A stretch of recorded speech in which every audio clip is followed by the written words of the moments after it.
네, 맞춤법 20개로 압축하기.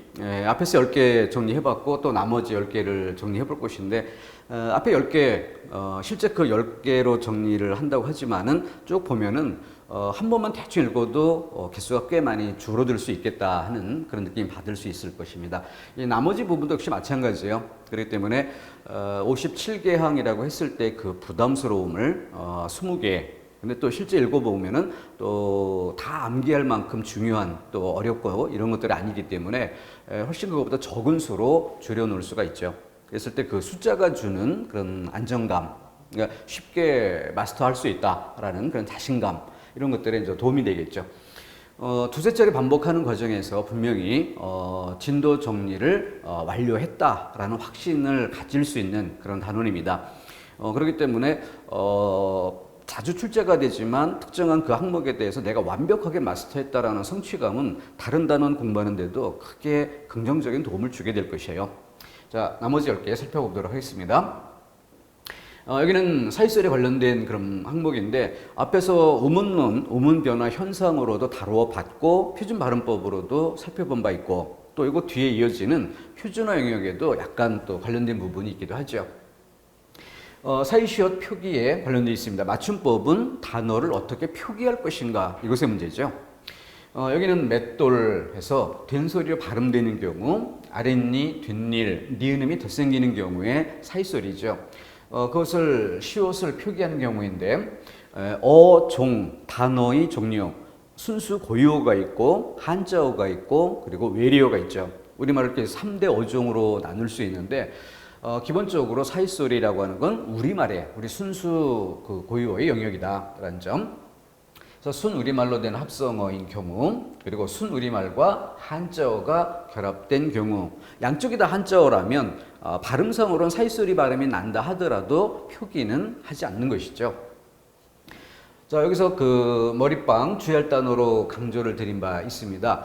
이 머리빵이라고 하는 것은 미용실과 혼동할 수도 있지만 공고본에, 그리고 또 그 공고본에 대한 보충 설명이 그 어문 규정집에 실려 있는데 그 어문 규정집에는 해설이란 부분이 추가되어 있어요.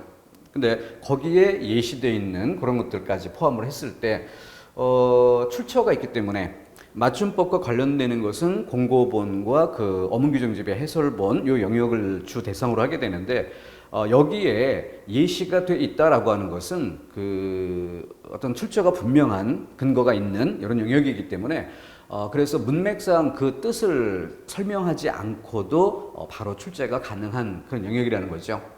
그래서 이런 것들이 관련돼 있을 때 바로 우리 전통 한옥 구조에서 이 방에 딸린 곁방이라는 뜻으로 이렇게 머리맡에 딸린 방이다. 방을 사람의 몸체처럼 이렇게 볼 때 방 머리맡에 방이 또 딸려 있는 그것을 머리방 이렇게 이해해 주시면 되겠고요. 굳이 출제자가 미용실이라는 뜻으로 출제를 하고 싶다면은 단어로 출제할 때는 괄호 열고 미용실이라는 단어를 주거나 아니면은 문장을 주어서 문맥상 미용실임을 알 수 있게 이렇게 주어야만 출제가 가능한 것입니다. 그런데 이런 것들은 이제 공고본에 실려 있는 예시 단어이기 때문에 그런 문맥이나 설명 없이 바로 출제가 가능하다는 점 꼭 기억하도록 해야 되겠습니다. 머리빵하고 그 다음에 사자밥 요거 주열 단어로 꼽았었고 요 찻잔도 주열 단어로 지적을 했습니다. 자, 한자어의 우리말화 앞에 설명드린 바 있었죠. 그래서 차라고 하는 글자는 그 본래 한자이지만 이 한자로 보고 그 한자에 대한 도금을 이야기할 때 단어의 첫 번째 음절에 쓰인 경우에 그 도금은 차로 읽지 않고 다로 읽는다는 거죠. 차, 다. 그래서 다방, 다기, 다도. 이렇게 다로 읽었을 때가 한자인 것이고 첫 번째 음절에 있는 글자를 차로 읽는 이 경우는 우리말화한 경우로 인정한다. 그래서 시옷을 표기하게 되는 것이에요. 그래서 한자말인데 왜 붙였을까 하는 점이 좀 의아해 할 수도 있기 때문에 꼭 암기해 둘 그런 단어로 미리 정리해 두는 게 좋겠습니다. 정도. 두 음절로 된 한자어 6개 예외가 있었죠. 그래서 수에 관련된 숫자, 횟수 두 단어하고 그 다음에 방 시리즈 4개라고 했어요. 이거 같이 기억해 줘야 되겠습니다.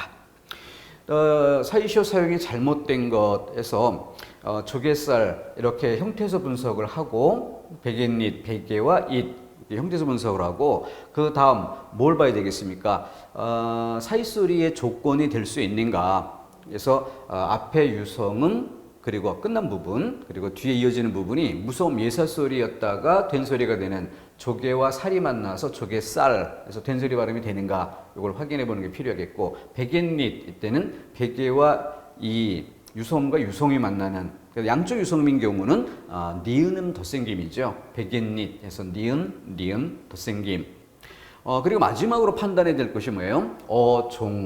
어종에서 순우리말 양쪽이 다 우리말이거나 아니면은 우리말하고 한자말이 결합한 경우이거나 양쪽이 다 한자여서는 표기할 수 없다는 점. 그렇게 확인해서 어종까지 꼭 챙겨야 되는. 그러니까 사이소리 하면은 1, 2, 3 이렇게 구분 동작으로 점검할 포인트가 미리 딱 정리가 돼 있어야겠습니다. 그 정도. 다음 넘어가서 보겠습니다. 자, 두 번째로 두 말이 어울릴 적에 비읍소리와 히읗소리가 덧나는 것. 그러니까 방금 앞에 사이소리하고 묶어서 모두 음은 첨가, 자음 모음, 새로운 운이 들어가는 것. 이걸 넓게 첨가라고 할 수 있는 것이고 그 첨가에서 앞부분에 사이소리 그리고 여기는 사이소리와 좀 구별되는 그 이외 기타 첨가의 영역이죠. 비읍이나 히읗. 자, 이때 뎁살인에서 대하고 쌀이가 만나는 그런 결합 구조에서 비읍이 첨가되는 조하고 쌀이 만나서 좁쌀 또 햅쌀 같은 맥락이죠. 그다음에 살코기 같은 경우에는 여기 살, 히읗, 고기 이렇게 풀어서 설명드렸는데요. 이 부분은 고전문법하고 관련지어서 이렇게 살펴본다면 고전문법에는 그 현대문법에 용언이 있고 그 용언에는 어미 활용이라는 게 있죠. 어간에 다양한 어미가 번갈아 붙으면서 전체적으로 그 용언이라는 그 단어의 덩어리가 모양이 계속 바뀝니다.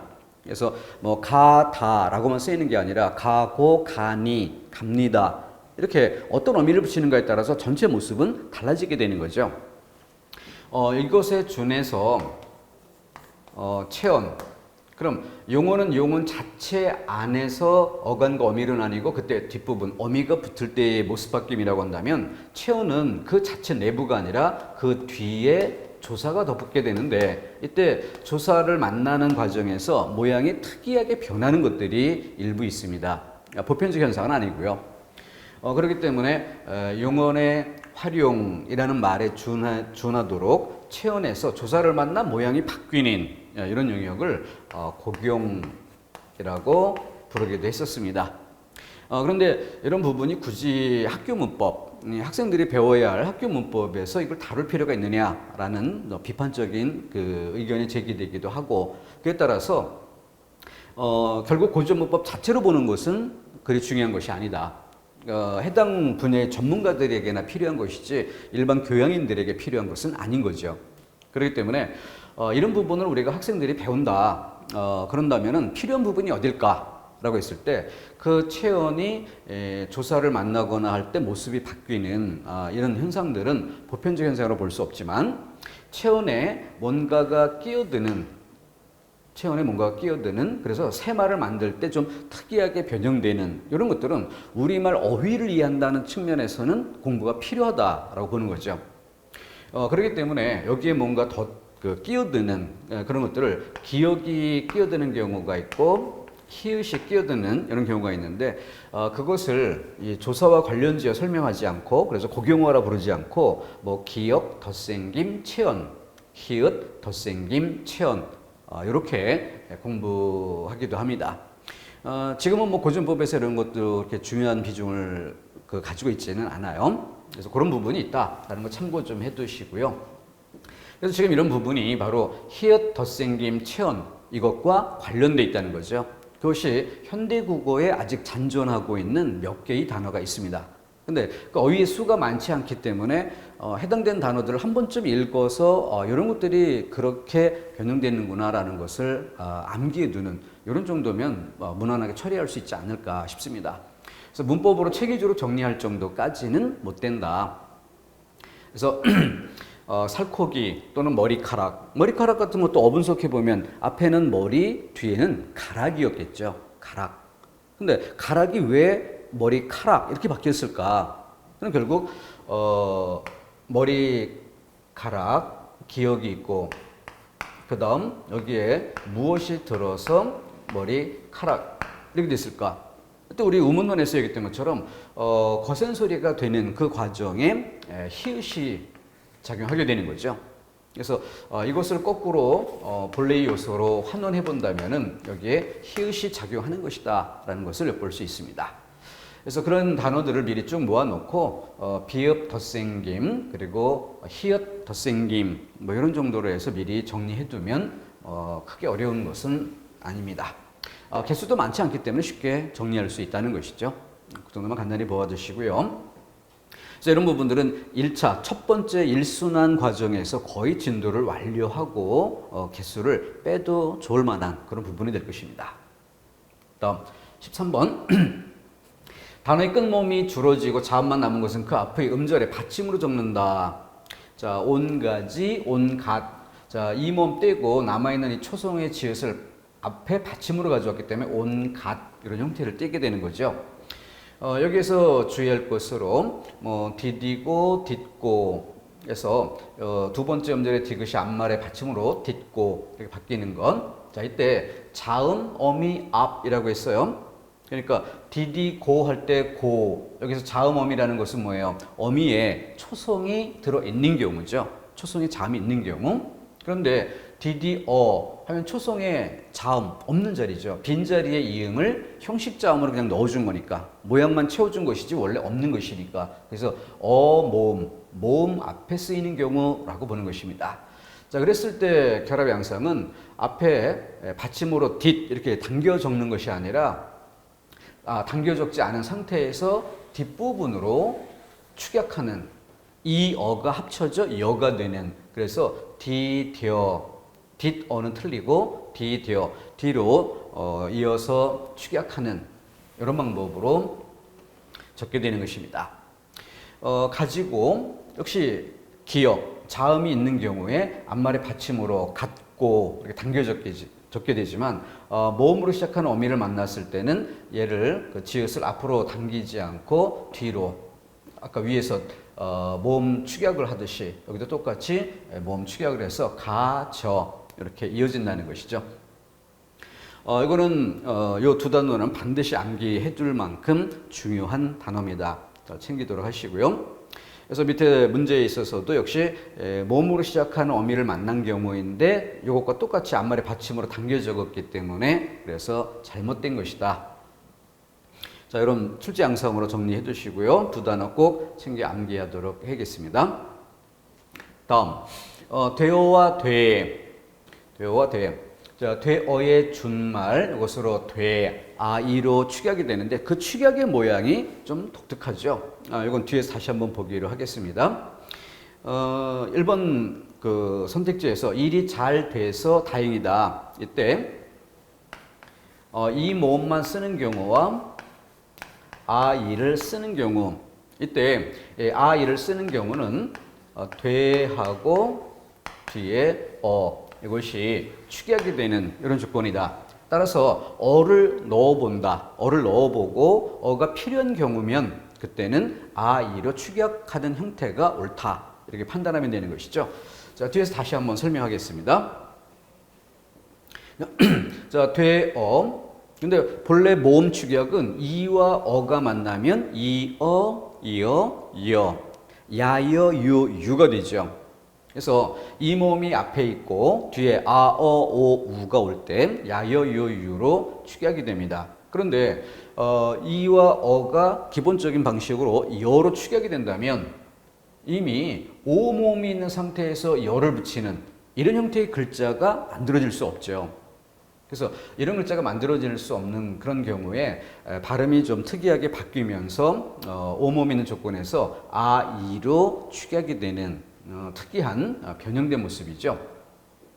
자, 그렇기 때문에 시험 문제에서 이 몸만 써서 되라고 써야 되는지 아, 이를 표기해야 되는지 어느 게 맞는가 이런 선택의 문제는 형태소를 다시 원래의 모습으로 환원하고 그래서 재음소화해서 다시 나누어 보고 그때 어가 들어갈 수 있는가 어가 있는 경우라면 아, 이로 표기가 되어야 한다는 것이죠. 그렇기 때문에 구별의 고리가 아, 어 또는 앗, 엇 됐다 안 됐다 라고 할 때 쌍시옷 받침이 붙는 것은 앗, 엇, 과거 시제 선어말 어미가 결합되는 경우입니다.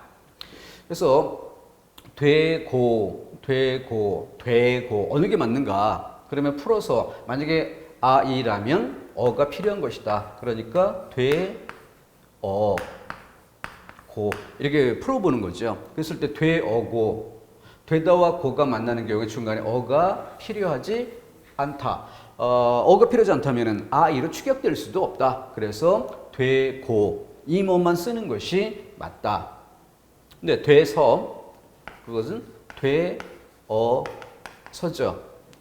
되어서 이것은 맞는 형태입니다.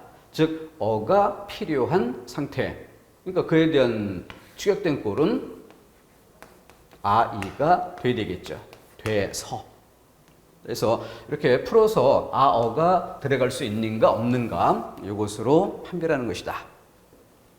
다음 싸이어. 자, 이번에는 앞으로 축약하는 것과 뒤로 축약하는 것 이걸 잘 보도록 해야 되겠습니다. 자, 싸이어가 앞으로 축약이 된다면 아 모음에 이가 그대로 덧붙는 그래서 이런 형태가 되겠죠. 뒤에 어는 그대로 올라가면 되는 것이고 앞에 두 음절을 축약하게 됩니다. 근데 뒤로 축약하는 방법 즉 첫 번째 음절은 그대로 적고 뒤에 있는 이 어를 축약하는 것 그럼 이 어가 여가 되는 거죠. 그래서 이 어는 앞부분을 축약했을 때 뒷부분을 축약했을 때 여 이렇게 축약이 되는데 세이어 이렇게 적게 되면 뭐예요? 가운데 있었던 이 모음을 앞에도 써먹고 뒤에도 써먹고 한 글자를 양쪽에 써먹었기 때문에 그래서 틀린 표기다. 이가 양쪽에 두 번이나 들어간 셈이 되는 거죠. 그래서 잘못된 것이다. 이렇게 정리해 주시면 되겠고요. 다음 쓰이어 똑같은 것이에요. 똑같은 것을 단어를 바꾸어 다시 반복한 겁니다. 앞으로 축약하면 이가 축약돼서 이 이렇게 표기가 되어 있고 뒤에 어는 그대로 올라가야 되겠죠. 뒤로 축약을 하게 되면 쓰는 그대로 내려오고 이 어가 여가 돼서 쓰여 이렇게. 그런데 오른쪽에 쓴 것처럼 씨여 이렇게 적게 되면은 이 모음을 여기에도 넣고 여기도 또 넣고 한 글자를 양쪽에 중복되게 넣었기 때문에 그래서 틀리는 것이다. 이렇게 정리해 주면 되겠습니다. 다음 마지막으로 주의할 단어가 바로 뜨이어. 근데 문맥상 그 의미가 두 가지가 있어요. 자, 여기서는 눈에 뜨이어라고 쓸 때 눈에 뜨이어. 그리고 여기는 간격을 뜨이어. 그때의 그 축약의 양상이 다릅니다. 그래서 눈에 뜨이다라고 할 때는 방금 앞에서 살펴본 쓰이어처럼 똑같이 앞으로 축약하고 뒤로 축약하고 양쪽으로 축약하면은 틀리는 것이고 앞에 쓰이어와 똑같습니다. 그런데 간격을 띄어라고 쓸 때는 이렇게 앞부분으로 축약을 해서 띄어라고는 쓰지만 뒤로 축약해서 뜨이어 간격이 뜨여 이런 형태로는 축약되지 않는다. 그래서 그 축약의 형태가 두 가지 모습이 아니라 한 가지 모습이라는 점 이게 주의할 부분입니다. 이건 반드시 암기해야 될 부분이에요. 자, 그렇게 정리를 해두시고요. 다음 정리번호 15번 가면은 어간의 끝음절 하의 아가 줄고 히읗이 다음 음절의 첫 소리와 어울려 거센 소리로 될 적. 자, 히읗이 결합되면은 자음을 거센 소리로 만들어주는 기역, 디귿, 비읍, 지읒 네 글자가 있죠. 우문론에서 했었던 겁니다. 기역, 디귿, 비읍, 지읒 이 네 글자는 히읗을 만나면 같은 칸 안의 거센 소리 기역은 키읔으로 지읒은 치읓으로 이렇게 결합되는 것을 본 바 있습니다.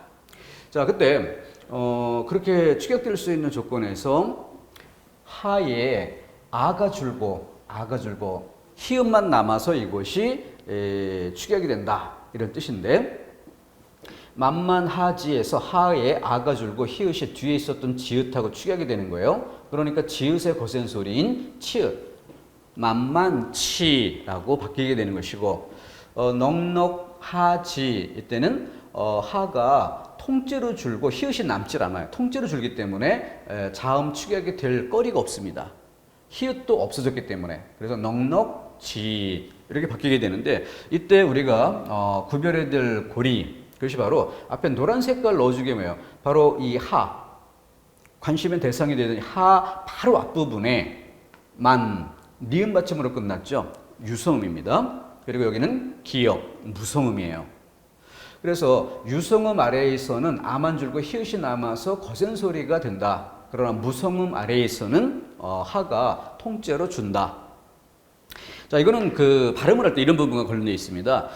유성음은 좀 그 발음이 뒤로 이렇게 늘어지는 그런 성질이 있어요.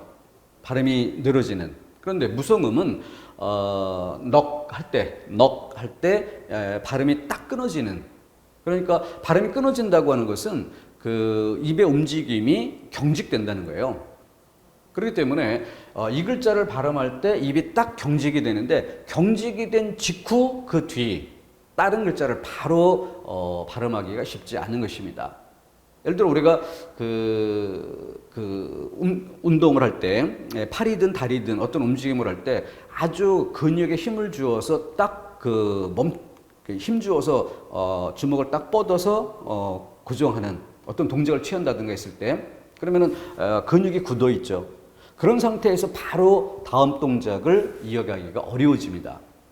그런 것처럼 무성음 아래에서는 이 무성음을 발음하는 것과 동시에 혀가 굳어지는, 입이 굳어지는 그런 특성 때문에 바로 뒤 뭔가 다른 것을 발음하기 어려워지는 이런 성질이 있고요. 이걸 이제 문법적인 용어로 설명하면 이제 휴지가 발생한다. 쉼. 이걸 무성음을 발음한 뒤에 쉼이 발생하는데, 그때 이 하가 통째로 날아가는 것입니다. 제대로 발음하기 어려운 조건이라서. 그런데 유성음인 경우에는 그 부드러운 성질 때문에 바로 뒤에 이어지는 것이 발음될 수 있는 그런 조건이 되고, 아만 줄고 히읗은 남게 된다는 것이죠. 자, 그것이 거센 소리로 축약이 되는 것입니다.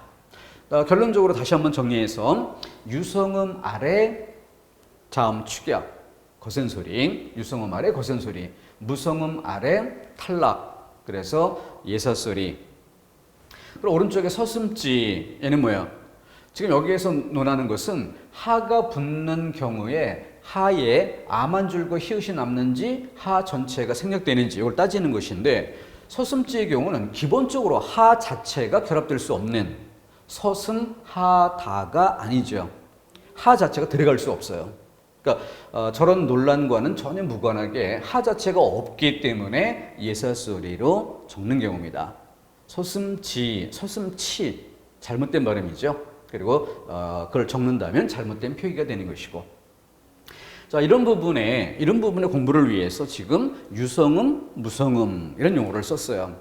그렇기 때문에 다시 한번 우문론으로 돌아가 본다면은 우문론 시작할 때 제가 그 자음 체계표, 모음 체계표 그러면서 자음 축약, 모음 축약, 거기에 모음이 축약이 되는 경우에 축약이 된 결과 단모음이 되는 네 글자와 축약이 돼서 이중모음이 되는 네 글자, 뭐 이런 것들을 이렇게 한꺼번에 설명을 드렸었죠. 그때 이렇게 유성음, 무성음 이런 용어도 정리했던 점을 다시 한번 상기해 보시면 좋겠습니다. 이런 부분에 활용될 수 있기 때문에 앞에서 그런 용어들을 정리하는 게 필요했던 것이다. 앞에서 다 정리를 못했던 분들은 다시 돌아가서 보충할 필요가 있겠습니다. 자, 다시 한번 설명하는 것이에요. 자, 하, 유성음 아래, 무성음 아래, 유성음 아래, 무성음 아래. 하가 들어가는 경우가, 이건 들어가지 않는 경우네요. 유성음 아래, 무성음 아래에서 봐야 될 위치, 만만하다라고 할 때 만만, 하 바로 앞부분을 보는 거예요. 하 앞부분, 하 바로 앞부분. 그때 유성음이 있으면 아만 줄고 히읗이는 아마 거센 소리가 되고 무성음이 온 경우 무성음 다음에서는 하가 통째로 사라진다. 자음 축약이 될 거리가 없다. 그리고 서슴 따의 경우는 하 자체가 결합될 수 없는 경우 이렇게 해서 정리해 주면 되겠고요. 다음. 자, 16번째. 부사 끝 음절이 분명히 이로만 난다. 발음이 분명히 이로 난다. 그럼 당연히 이로 적으면 되죠. 또 분명히 히로 나면 히로 적으면 되는 거고. 근데 발음이 그렇게 분명하게 난다면은 그런데 문제는 이히, 이나 히로 나는 것은 히로 적는다. 발음이 이로 나는 듯 히로 나는 듯 혼동이 될 수 있는 그런 단어들이 있어요. 근데 이런 경우를 히로 적기로 했습니다. 그러니까 넓게 보아 뭐예요? 일단 이히의 문제가 나오면 대세는 히로 적는 것이다. 이게 기본 방향을 딱 정해두고 그러면 분명히 이로 소리 나는 것만 우리가 정리해주면 되는데 그러면 분명히 이로 소리가 나는 것. 자, 이때 이걸 발음의 문제로 다 정리를 해봅시다. 깨끗이. 얘가 분명히 이로 난다는 것은 깨끗이 이렇게 소리가 나는 경우예요. 앞말의 받침이 뒤로 넘어가서 시 이렇게. 근데 문제는 시옷 받침이 뒤로 넘어가 시 이렇게 소리가 나면 그 소리값이 히로 발음이 되는 이런 것과 굉장히 비슷해 보일 수 있어요. 시, 히. 요 시와 히 글자만 놓고 발음할 때는 아주 소리가 비슷해 보입니다. 그래서 좋은 방법이 뭐냐면 이렇게 비교를 하는 거예요. 만약에 히로 소리 나는 거라면은 이렇게 실제 발음교를 써놓고 그대로 보세요. 깨끗히. 한 글자만 놓고 시, 히 이걸 비교하면 아주 비슷해서 헷갈릴 것처럼 보이지만 이렇게 놓고 보면 어때요? 깨끗이. 이거는 자연스럽지만 깨끗히. 이거는 말이 안 되죠. 그러니까 이렇게 견줘보고 나면 분명히 이렇게 소리가 나는 거다를 알 수 있는데 눈으로만 보고 머릿속으로 그 소리값을 떠올려보는 이런 방식은 결국 이게 아주 비슷해 보이기 때문에 늘 헷갈리는 듯한 느낌이 남을 수 있어요. 근데 이렇게 실제 발음교를 적어보고 비교하는 것. 요게 쉽게 암기하는 방법입니다. 그래서 다른 단어들은 별로 그렇게 크게 문제가 되는 것들이 많지 않아요. 그래서 분명히 이로만 나는 것, 히로 나는 건 다 히로 적고 이히 헷갈려도 히로 적고, 그죠? 그러니까 대세는 히인데 이를 암기해주고 정리를 해줘야 되겠죠? 근데 거기에 나오는 단어들 중에서도 특히 주목해야 될 것이 뭐냐면 방금 적었던 것처럼 앞말에 시옷 받침을 가진 단어들, 요 단어들이 가장 헷갈리는 편에 속합니다.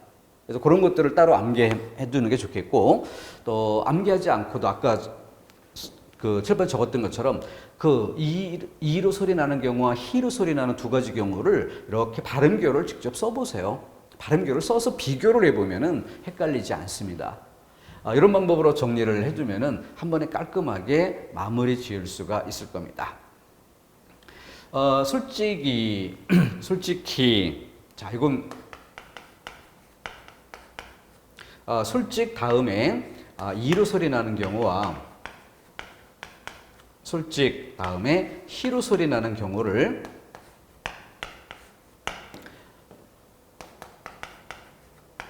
솔직 기역 받침이 뒤로 넘어가니까 기 이렇게 솔직 그런데 기역 받침이 뒤로 넘어가는 거예요. 그러니까 기역 받침이 뒤로 넘어가면 원래 히읗이 있었으니까 자음 축약이 될 수 있겠죠. 그래서 이번에는 키 이렇게 소리값을 적어야 됩니다. 이 상태에서 비교해 보는 거예요. 솔직히, 솔직히. 그랬을 때 이 부분이 둘 다 헷갈린다. 그러면은 이로도 소리가 나고 히로도 소리가 난다. 이 경우가 되니까 그럼 대세는 히로 적는 게 맞다. 이렇게 가면 되는 거죠. 그죠? 그러니까 그런 건 문제가 되지 않습니다. 그래서 암기 방향을 분명하게 이로만 나는 이 경우로 방향을 잡아주면 개수도 줄고 또 정리도 쉽게 마무리할 수 있게 되는 것이죠. 그 정도. 또 한자 번음, 소금. 여기는 한번 그냥 그 페이지 펼칠 때마다 가볍게 암기한다는 생각이 아니라 그냥 읽어본다는 수준에서 가볍게 보면 크게 무리가 되지 않습니다. 여기 그 4번의 높이 이 경우는 사슴가죽을 이야기하는 이 경우만 관용적으로 오랜 관습입니다. 거기에 녹, 비로 읽게 되는 것이죠. 그래서 이 부분은 또 한자성어에도 다뤄지는 그런 단어인데 녹비의 가로알이라는 한문 표현이 있습니다. 이것은 무슨 뜻이냐면은 사슴가죽이라고 하는 것은 그 다른 동물의 가죽보다 아주 부드럽다고 합니다. 그렇기 때문에 부드러운 가죽이라는 얘기는 얼마든지 그 잡아당겨서 고무줄 느리듯이 느리고 이런 것들이 가능하다는 그런 뜻이에요. 그러니까 그러한 사슴가죽에 녹비의 가로알 하면은 가로알자를 이렇게 쓴다는 거죠. 근데 이것을 이렇게 잡아당기면 거기 써 있는 글자 모양이 어떻게 되겠어요? 날일자처럼 보이겠죠. 그래서 이 녹비의 가로알이라고 하는 것은 법이나 이와 같은 것들 앞에서도 슬쩍 한번 언급한 적이 있었는데 부수 얘기하면서 종이를 뜻하는 종이를 나타내는 그런 용도의 재료들. 그래서 고대 원시 사회에서는 나무나 대나무, 그래서 목간, 죽간 이런 것들이 사용이 돼 있었고 또 천을 문서 만드는 재료로 쓴 바가 있다. 그리고 또 이렇게 가죽을 문서를 적어두는 그런 재료로 쓰는 경우도 있는데 가죽은 굉장히 귀한 재료죠. 그렇기 때문에 일상의 문서를 가죽을 사용해서 적는 것은 어려운 일이었고 한번 적어두면 오래도록 보존해야 되는 아주 중요한 법조문 이와 같은 것들이 가죽에 기록되는 그렇기 때문에 환유법으로 가죽이라고 하는 것은 곧 법률 문서라는 뜻을 나타내는 그런 의미도 관습적으로 굳어지게 됩니다. 그래서 녹비의 가로알이라는 건 이렇게 성문화된 법에 이런 분명한 문구가 있다 하더라도 그 법을 적용하는 자가 죄인을 앞에 두고 죄에 대해서 처벌을 하는데 법조문에 근거가 있다라고 하면서 법조문을 이렇게 늘려서 그럼 자기 멋대로 해석을 하게 되는 것이죠.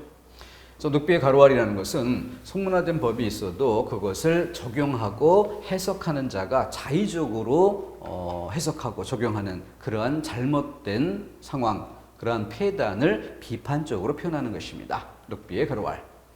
도금을 녹비라고 읽는다는 건 그리고 금슬, 금실, 악기를 나타낼 때는 금슬이고 부부간의 정을 나타낼 때는 금실. 그래서 그 문맥상의 뜻을 주어야 하기 때문에 앞부분에 부부간의라는 문장을 주게 된 것이죠. 그것 없이 단어만 놓고 출제해서는 출제가 성립되지 않습니다.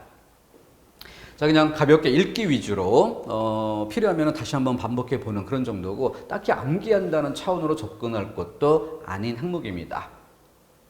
다음 18번째 의문형 어미만 된소리 표기를 인정한다. 자, 어미의 표기입니다. 어미. 그때 의문형이라고 했어요. 그래서 일본에서처럼 나도 같이 갈게. 그러면 발음상 깨라고 소리가 나지만 그 표기는 의문형 어미가 아니기 때문에 개만 적게 되는 것이죠. 개. 자, 그래서 갈까 의문형 어미였기 때문에 그리고 갑니까 의문형 어미이기 때문에 까를 인정하는 것이고 이건 의문형 어미가 아니기 때문에 인정되지 않는다. 의문형 어미. 자, 이것으로 정리하면은 뭐 한 번 읽고 정리하는 것으로 거의 마무리가 될 수도 있는 그런 항목이죠. 그럼 방금 앞에 것도 그렇고 이런 것도 그렇고 한 번만 봐도 정리가 끝나는 것들이니까 개수가 굉장히 많이 줄어들 수 있을 겁니다. 다음 전미사의 된소리. 기본적으로 꾼, 깔, 떼기, 빼기, 꿈치, 쩍 입에 붙도록 반복해 읽어주는 게 좋습니다. 꾼, 깔, 떼기, 빼기. 그래서 지게꾼, 콧빼기 그리고 이 맞적다, 멋적다 견주어봤던 것으로 앞에서 한번 다뤘던 것이죠. 근데 지금 된소리와 관련된 부분이 나오다 보니까 또 그것을 끌어다가 섞어서 출제하는. 그래서 하나의 항목의 근거를 두고 출제하더라도 그것만 가지고 출제하는 것이 아니라 그 지금처럼 된소리면 된소리 등등 유사한 조건에 있는 다른 영역의 것들을 섞어서 출제하게 되는 거죠. 자, 이 부분은 그 본뜻 살아있는가라는 측면에서 맛적다는 맛이 적다라는 뜻 살아있다. 거기 비춰 대비했던 단어는 멋적다였어요. 멋을 부렸는데 그 정도가 낮다 해서 적다 이렇게 쓰이는 단어가 아니라 멋적다라고 하는 것은 창피하다라는 전혀 다른 뜻을 나타내는 것이죠. 그러니까 적다의 의미가 없는 것이라서 그때는 쌍지읒으로 적으면 소리 나는 대로 적으면 되는 것이죠. 그 정도. 널판지 같은 경우에는 널판지로 적는 이런 경우를 경계해야 되겠습니다. 널판지. 그래서 널이라는 것 자체가 넓은 그 나무 얇고 넓게 켠 그런 상태를 이야기하는데 빤지는 그 뒤에 붙는 접사의 역할입니다. 근데 이걸 널판지라고 하면은 널이라는 의미의 뒤에 판이라는 한자식 표현이 중복이 되는 거예요. 똑같은 의미가 반복되는 그런 양상이죠. 그런 것으로 판지가 아니라 빤지가 맞다. 육자배기는 예사소리로 소리가 나는 것은 예사소리로 적는 게 기본인 거죠. 지금 여기는 된소리로 소리 난 경우에 된소리 표기를 인정할 거냐 말 거냐의 문제지 예사소리로 소리 나는데 이걸 일부러 된소리로 표기할 이유는 없는 것입니다. 육자 빼기라고 할 필요가 없죠. 그래서 예사소리는 예사소리 그대로 적고 된소리로 나는 경우 그 된소리 표기를 인정할 것이냐의 문제입니다. 입에 익숙하도록 꾼깔, 떼기, 빼기, 꿈치, 쩍 이것은 입에 붙도록 반복해 읽어주시기를 분부합니다. 다음 20번째 마지막입니다. 덜아, 던, 든지. 자, 지난 일을 나타낼 때는 깁, 던. 그래서 이 덜을 과거, 회상, 시제, 선어마로미 이런 이름이 같이 붙여지면은 암기에 도움이 될 수 있어요. 과거를 회상할 때 사용하는 어미. 깊던 물이 얕아졌다. 과거에 깊었던 물이 지금은 얕아졌다. 지난 일, 과거를 나타내는 거죠. 그 다음에 여기는 선택형이라고 있어요. 그래서 A인지 B인지 이런 꼴이 됩니다. A인지 B인지 둘 중에 하나의 선택. 이걸 나타내는 문체. 배든지 사과든지 이걸 배던지 사과던지 이렇게 쓰면 안 된다는 거죠. 더는 과거를 나타내는 것이니까. 과거가 아니라 둘 중에 하나를 고르라 이런 뜻일 때는 든지, 인지, 든지 이런 형태로 가야겠습니다. 자, 여기서 지금 여기 56항과 42항을 견주고 있는데요. 56항은 방금 전에 본 내용입니다. 우리가 그 맞춤법이 1항부터 해서 40항까지 그리고 41항부터 50항까지 중간에 10개는 띄어쓰기예요. 그러니까 요거는 띄어쓰기 영역인 거죠. 그리고 다시 51항부터 57항까지 단어 표기 문제가 다시 끝부분에 기타 항목으로 추가되어 있습니다. 그래서 여기는 글자 표기로 든과 던의 글자 표기 문제로 설명되는 부분이고요. 여기는 띄어쓰기 문제로 다뤄지는 겁니다. 그래서 A든지 B든지 과거는 더라고 쓸 수 있지만 선택형의 경우이기 때문에 더로 쓸 이유가 없는 것이었고요. 지난 여름 이렇게 문맥상 과거라는 게 분명히 주어져 있죠. 그래서 지난 여름 얼마나 덥던지 여기 더가 사용됩니다. 글자 표기 문제였어요. 여기는 띄어쓰기 문제죠. 그래서 역시 똑같이 이것과 똑같이 선택형일 때 A인지 B인지 니은지 한 덩어리의 어미로 붙여 쓰게 됩니다. 그가 떠난 지 그때는 경과한 시간. 이 위가 과거라면 여기는 과거가 아니라 경과한 시간.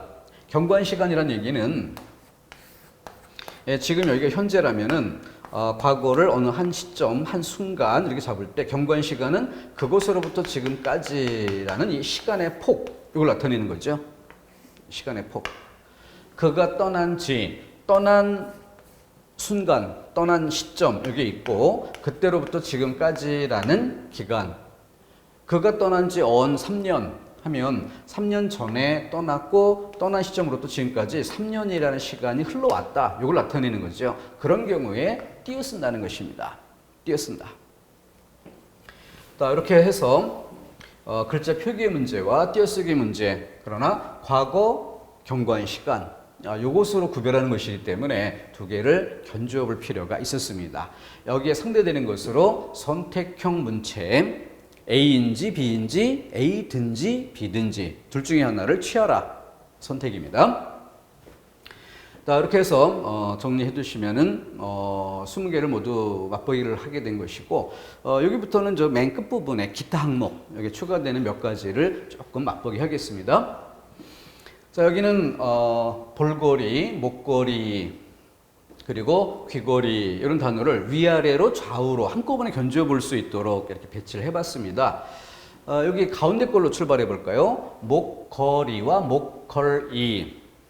그러면은 여기는 걸다의 뜻 살아있을 때 목걸이라고 쓸 필요가 있겠죠. 그러니까 목에 거는 장신구, 목에 거는 장신구. 그러니까 걸다의 뜻 살아있기 때문에 목걸이가 됩니다. 그러면 목걸이 이거는 목에 생긴 병, 목에 생긴 병이란 뜻으로 걸다의 뜻이 없는 거예요. 그래서 여기에 견주어서 볼거리, 볼에 생긴 종기, 볼거리라는 말을 걸다처럼 받침으로 리을을 당겨 적지 않는 그런 형태로 위아래 견주어 보면 되겠고요. 그 방식으로 세 번째, 귀걸이, 귀고리. 여기는 주의할 것으로 귀걸이라고 쓰는 이 형태는 목걸이가 목에 거는 것처럼 귀걸이도 귀에 거는 이런 형태가 되는 것으로 원래는 귀가 시리지 않게 털 따위로 이렇게 둥근 모양으로 만들어서 귀에 씌우는, 귀에 이렇게 걸었다 할 수 있는 이걸 귀걸이라 했던 것이고 장신구로 쓰는 것은 이어링, 링이죠, 링. 그러니까 고리, 귀고리 이렇게 쓰는 게 본래의 표기였어요. 그런데 목걸이에 준해서 장신구도 귀걸이라고 이렇게 쓰는 형태가 자꾸 반복되다 보니까 이런 부분을 나중에 인정하게 된 거죠. 그러니까 여기서 보는 것처럼 이런 것들을 사람들이 많이 쓴다고 해서 인정하고 새롭게 추가한 그 표준어로 인정하고 이런 것들이 자꾸 늘어나면 어떤 일이 벌어집니까? 어떤 질서와 원칙에 따라서 쓰이는 게 아니라 마구잡이로 그 원칙을 깨뜨리는 예외가 너무 많아지는 거죠. 그러니까 항상 고민거리가 될 수밖에 없어요. 많은 사람들이 쓰고 있는데 그걸 인정 안 할 수도 없고 인정하자니 단어 표기라든가 이런 것에 어떤 기준이 흔들려 버리고 그러다 보면은 영어처럼 그냥 무수히 많은 단어를 다 암기하면서 써야 하는 이런 불편한 상태가 될 수밖에 없을 겁니다. 그래서 귀걸이가 본래 귀고리만 맞고 귀걸이는 장신구가 아닌 다른 뜻이다라고 구별해 썼던 건데 이걸 사전에 인정하는 장신구를 뜻하는 의미로 귀걸이라고도 쓸 수 있다 인정하는 그런 단어가 됐습니다. 참고해 두도록 하시고요. 다음 음으로 그러므로 여기는 앞말의 받침으로 그 이런 형태를 끊어 쓰는 것과 이어 쓰는 연음하는 이런 형태로 비교되는 항목입니다. 그는 열심히 공부했다. 뒤에 우등생이 되었다. 이 사이에 그렇기 때문에 이걸 넣어서 말이 되는가? 그는 열심히 공부했다. 그렇기 때문에 우등생이 되었다. 이런 경우에는 그는 열심히 공부했으므로 우등생이 되었다. 음으로 그는 열심히 공부했다. 그러므로 우등생이 되었다. 연음하는 형태, 연철 표기된 형태.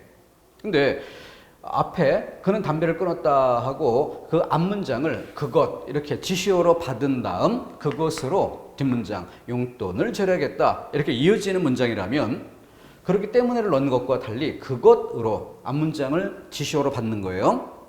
이런 방식으로 문맥이 연결될 때는 분철 표기하는 음으로 그럼으로 그것으로처럼 그럼 그러함으로 이렇게 지시어가 되는 거죠. 근데 그러므로 때문에 그러므로 담배를 끊었다 그것으로 용돈을 절약했다 이렇게 문맥이 통하는 것이라서 그는 담배를 끊었다 그럼으로 그렇게 함으로 용돈을 절약했다 이렇게 이어지는 거예요. 여기다 이거를 넣어보면 어떨까요? 그는 담배를 끊었다. 그렇기 때문에 용돈을 절약했다. 그렇기 때문에를 넣었을 때는 이 문맥이 연결되지 않는 것이에요. 이런 방법으로 이걸 넣어보는 것으로 구별한다. 이렇게 설명을 드리는데 실제 많은 수험생들이 이걸 넣어보고서도 그 차이점을 잘 못 느끼겠다. 이걸 넣어도 말이 되는 것 같고 저걸 넣어도 말이 되는 것 같고 다 똑같은 것 같다. 이렇게 이야기하는 수험생들이 가끔은 있습니다. 그 이유는 문장의 의미를 세밀하게 나누어 쓰던 이런 습관이 좀 적었기 때문에 그런 것에 차이가 잘 느껴지지 않는 이런 것들인데 그런 경우 어쩔 수 없이 암기할 수밖에 없죠. 그러니까 굉장히 부담스러운, 양적으로도 부담스러운 그런 항목이 될 수 있습니다. 그래서 한자라든가 뭐 이런 것들을 자꾸 공부하고 그리고 또 이렇게 어떤 영역이든 단어를 넓은 영역으로 뭉뚱그려 쓰는 이런 상태에서 자꾸 쪼개서 세밀하게 나누어 쓰는 이런 습관을 어휘 면에서도 자꾸 길러가는 게 필요합니다. 이걸 나누어가는데 어휘를 이렇게 세밀하게 나누어가는데 한자 영역에 또 꽤 많은 도움이 될 수 있는 것이고요. 그래서 앞에서 우리 얘기했던 것처럼 도로에 차선이라는 말과 차로라는 말, 영어에도 라인이라는 단어가 있는가 하면 레인이라는 단어가 있죠. 그래서 수영을 할 때 선수들이 서로 충돌하지 않도록 중간에 줄을 띄워둡니다. 그건 라인이라고 할 수 있죠. 근데 실제 선수들이 수영을 해가는 공간, 여기는 라인이라고 할 수 없죠. 그래서 올림픽 때 수영하는 그런 경기 장면에서 보면은 1레인의 선수, 3레인의 선수 이렇게 이야기하지 1라인의 선수라고 표현하지 않습니다. 이런 것처럼 그 단어들을 자꾸 쪼개보는, 그리고 또 그 어법과 비문 이런 영역에서도 또 그 어휘 부분, 문장 부분이 있고 어휘 부분이 있는데 어휘 부분 같은 경우에도 보면은 뭐 예를 들어서 배반 또는 배신 이런 것의 차이. 그래서 배신은 어떤 관념적인 정서적인 이런 차원이라고 한다면 배반이라는 것은 행동의 차원.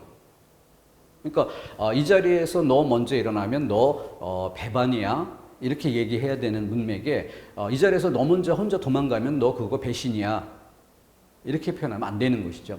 그런 차이. 배신은 배신감을 느끼다 이런 경우에 쓰는 것이고, 그러니까 그런 것들을 자꾸 이렇게 연습을 하다 보면 이런 부분에 와서도 나중에 그 차이가 감각적으로 잘 파악이 될 수 있습니다. 근데 그런 감각이 살아날 때까지는 너무 원론적인 얘기고 너무 많은 어휘라든가 이런 것들을 공부해야 되는 그런 과정들이 남기 때문에 이거 넣어서 느낌의 차이를 구분할 수 없는 사람이 혹 있다면 일단은 대표적인 문장 몇 개는 암기해 두는 것으로 일단 처리할 수밖에 없을 겁니다. 참고해 놓도록 하십시오. 자, 다시 한번 반복을 해보는 것이에요. 그는 열심히 공부했다, 우등생이 되었다. 여기에 그렇기 때문에를 넣어서 자연스러운 것이니까 위의 방법이다. 그는 열심히 공부했다. 그러므로 우등생이 되었다. 그는 열심히 공부했으므로 우등생이 되었다. 음으로, 그러므로 연철 표기된 형태 이렇게 정리해 준 거고요. 아래 문장의 경우에는 그것으로를 넣는 게 자연스러운 경우, 앞문장을 지시어로 받아서 다음 문장을 연결하는 방식인 경우죠. 그는 담배를 끊었다. 그럼으로, 그렇게 함으로 용돈을 절약했다. 담배를 끊음으로, 여기 글자가 틀리거네. 끊음으로. 그래서 미음이 앞에 받침으로 간 것이니까 여기는 이역이 되죠. 끊음으로 용돈을 절약했다. 이렇게. 그래서 직접 넣어서 문장을 만든 형태를 다시 한번 예로 보여드린 것이고, 구별이 안 되면 어쩔 수 없이 암기를 일단 해두는 것이 필요한 그런 영역입니다. 57항 뒤에 국립국어연구원에서 추가한 자료가 있어가지고 그런 내용들까지 좀 책에 정리를 해주고 하는 것이라 양이 꽤 많습니다. 근데 그 많은 양 중에 방금 전에 본 부분이 음으로라는 항목, 그러므로라는 항목, 그리고 뒤에 유사하게 또 한 가지가 나옵니다. 그래서 세 군데 정도의 이 똑같은 원리로 적용하는 그런 연습 항목들이 이어집니다. 그러니까 대표성을 띠는 문장 몇 개를 암기해 둘 만큼 세 가지 경우에 등장을 하기 때문에 그만큼 출제 가능성도 다른 항목보다는 조금 높다라고 봐줘야 될 겁니다. 고려해 놓도록 하십시오. 쉬었다가 다음 항목 이어가겠습니다.